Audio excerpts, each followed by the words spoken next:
had 2 match points. He was 1 swing away from a 9th Wimbledon. The crowd was on its feet. The whole world was watching. And then the ball went into the net. Then another error. And just like that, gone. The match, the trophy, the moment, gone. What happened next wasn't just a loss. It was the beginning of an ending that nobody in that stadium, nobody watching at home, nobody in the sport itself was ready to accept. This is the story of how the greatest tennis player who ever lived slowly, painfully, and quietly lost the thing that made him who he was. Not in one day, not in one match, but across years of surgeries, heartbreaks, and sleepless nights in hotel rooms, quietly fighting a body that was running out of time. This is the story of Roger Federer, and it is one of the saddest stories sport has ever told. The untouchable years. To understand what was lost, you first have to understand what existed. Between 2004 and 2007, Roger Federer did not just win tennis matches. He made the sport look like something it had never been before. Effortless, almost artistic, like watching someone move through water while everyone else was fighting wind. 4 consecutive US Open titles, 5 consecutive Wimbledons. He won Grand Slams the way the rest of us make coffee in the morning, routinely, cleanly, without visible effort. At his peak, he held the world #1 ranking for 237 consecutive weeks. He won 10 Grand Slam titles before his 26th birthday. His opponents, men who had dedicated their entire lives to tennis, would walk off court after losing to him and say they had no idea what had just happened. They had prepared for months, they had watched tapes, they had built game plans, and Federer dismantled every single one of them, often before they even realized it was happening. Marat Safin, who beat Federer at the 2005 Australian Open, one of the only men to do so during that era,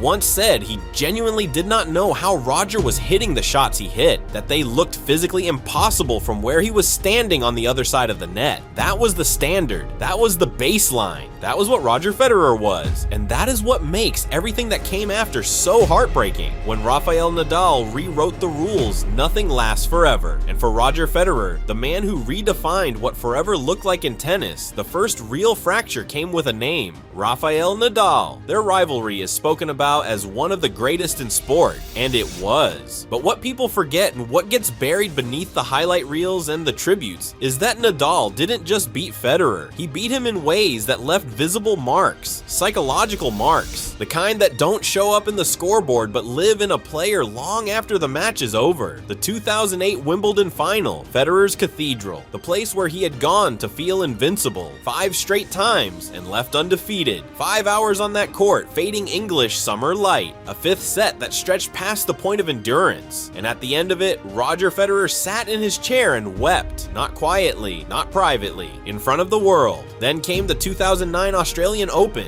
Federer had never lost a Grand Slam final on hard courts. He was 27 years old and had won 13 majors, and Nadal took him apart in 5 sets on his best surface, and in the process took that record too. At the trophy ceremony, Federer tried to speak and couldn't. "I don't want to talk," he said, his voice cracking into silence. Nadal stood beside him and right there in that moment, with the whole sport watching, called him the greatest of all time. It was the kindest thing anyone had ever said at the worst possible moment, and somehow that made it worse. God, it's killing me. Roger Federer breaking down mid-sentence at the 2009 Australian Open trophy ceremony, unable to finish his speech in front of 15,000 people. 3 surgeries and the silence in between. What Nadal couldn't finish, time started to. In February 2016, Federer tore the meniscus in his left knee. He was 35 years old. The sport quietly began writing his retirement announcement. Analysts debated whether he would ever win another major. The general consensus was, probably not. The era was over, and then he went to Australia in January 2017 and won the whole thing. Came back from nearly 6 months without a competitive match and beat Nadal in the final in 5 sets to win his 18th Grand Slam. The comeback was so complete, so impossibly Federer, that it felt like the story was going to have a happy ending after all. He was wrong, and so were we. In February 2020, his right knee began to break down. He had arthroscopic surgery. He was 38. The plan was to return for the grass court season, and then the world shut down, tennis stopped, and Federer sat alone with his knee and his rehabilitation, and the slow, private realization that recovery at 38 is not the same as recovery at 35. A few months months later, he announced a second surgery on the same knee. A setback during rehabilitation, he said. He would miss the rest of the season. "I will look forward to seeing everyone back on tour at the start of the 2021 season," he posted. The tone was calm, the message was controlled, but those who read between the lines saw something else. A man trying very hard to sound more certain than he felt. He came back in 2021, reached the Wimbledon quarterfinals, and then, after losing there, had a third surgery on the same knee. His right knee had now been operated on 3 separate times in less than 2 years. The body was no longer cooperating with the ambition, and everyone around him, his team, his family, the sport itself,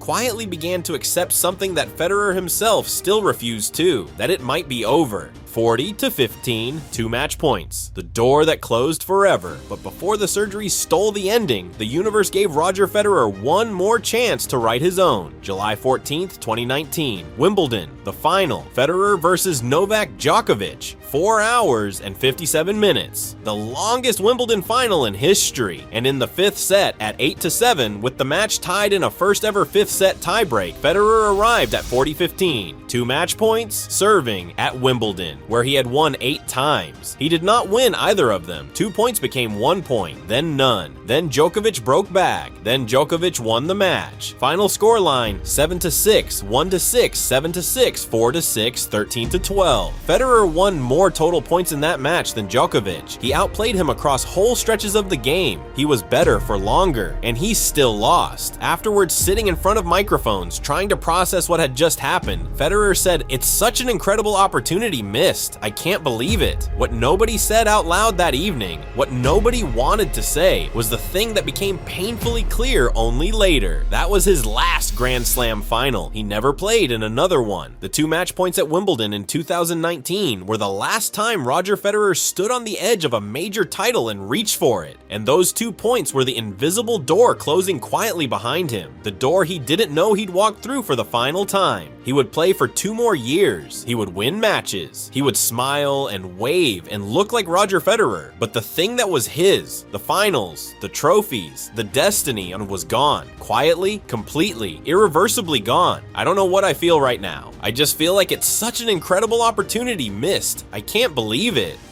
Roger Federer, Wimbledon 2019, still not knowing that was his last Grand Slam final. London, September 2022.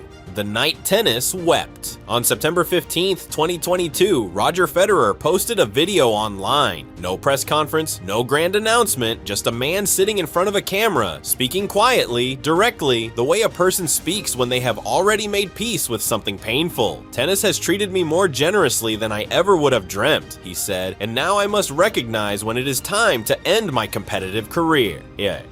He was 41 years old. His right knee had been operated on 3 times. He had not played a competitive singles match in over a year. The decision had been building quietly for months, but hearing it spoken out loud still hit like something falling. Sudden, final, irreversible. 8 days later, he played his last match. At the Laver Cup in London, a team event he had helped create. He partnered with Rafael Nadal in doubles, his greatest rival, his oldest friend on tour, the man he had spent 20 years trying to beat, standing beside him now at the very end. They lost. Francis Tiafoe and Jack Sock won the match in a final set tiebreak, 11-9. It didn't matter. Nobody in that arena was thinking about the score. What they were watching was something else entirely. The slow, beautiful, devastating end of an era. Federer walked off the court for the last time with his family surrounding him. His wife Mirka, his 4 children, twin girls, twin boys, who had grown up watching their father be the best in the world and were now watching him say goodbye to it. And then the cameras found the Team Europe bench, and there was Rafael Nadal crying. Not politely, not briefly. Really crying, the way people cry when they feel something they cannot name. Djokovic was crying. Andy Murray was crying. 3 of the greatest players the sport had ever produced. Rivals all, sitting together in tears at the edge of a tennis court. Later, Federer would say that Nadal's tears surprised him. "I never heard him speak about it," he said. "I think when the moment was all said and done, everyone started to realize how fortunate we still were to actually be playing and competing. I think that's maybe what Rafa felt." And in one final devastating honesty, when in an interview months later, Federer described what it felt like when people showed him highlights from that night. In the moment, it was suffering. he said. When people show you a highlight, you're like, oh my god, do I really have to see that again? He had said for years that he would know when it was time, that when the last drop was out, he would be done. He had kept his word, but knowing the right moment to leave doesn't make leaving any easier. Not for him, not for anyone watching. The ending nobody asked for, people ask. When did Roger Federer lose his magic? The honest answer is, he didn't lose it. It was taken from him, one surgery at a time, one missed match point at a time, one sleepless night in a rehab room at a time, fighting a body that had given everything it had across 24 years and 1,500 matches, and finally, quietly, had nothing left to give. He retired with 20 Grand Slams, 103 ATP titles, and a way of moving through a tennis court that no one has replicated before or since. He retired as the first man in history to win 20 majors, a record that Nadal and Djokovic would later surpass. And still, none of those numbers fully explain what was lost. Numbers don't capture the way he made tennis look like it was being played by someone who existed outside the rules of what was physically possible. Numbers don't capture what it meant to watch him. Carlos Alcaraz, the next generation's great hope, a man built for the future, posted a broken heart when the retirement was announced. A teenager who grew up watching Federer and built his game trying to come close. He, like millions of others, understood immediately what the sport had just lost. And Federer himself, he said he was happy. He said it was a celebration, not a funeral. He stood on that London court at midnight, surrounded by the people he loved, and said, "I'm not sad, I'm happy." Maybe he meant it. Maybe he had genuinely made his peace. But the rest of us, the fans who watched him through the untouchable years, and the losses, and the surgeries, and the long, slow fade, we were not happy. We were not at peace. We were sitting in front of our screens at midnight, watching the most beautiful player the sport had ever seen walk off court for the very last time, smiling, waving, gone.